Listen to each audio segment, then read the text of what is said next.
হিসাব বিজ্ঞান। তো প্রিয় শিক্ষার্থীরা এবং তোমরা তোমাদের বন্ধুদের যারা ব্যবসায় শিক্ষায় আছো তাদের বন্ধুদের বেশি বেশি শেয়ার করে দেবে যাতে আমাদের ক্লাসটা তাদের কাছে পৌঁছে যায়।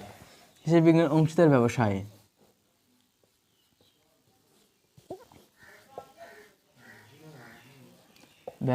হিসাব।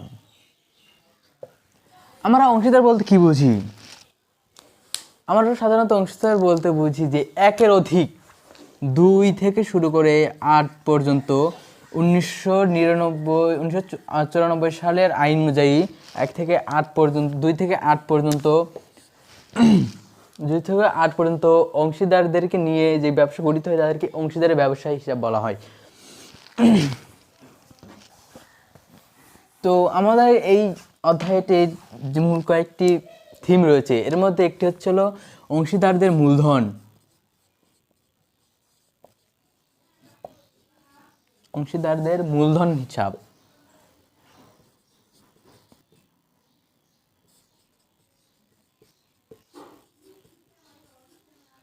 মূলধন হিসাব আমরা অনেকেই এই অংশীদারদের যে মূলধন এখানে অনেকেই ভুল করে।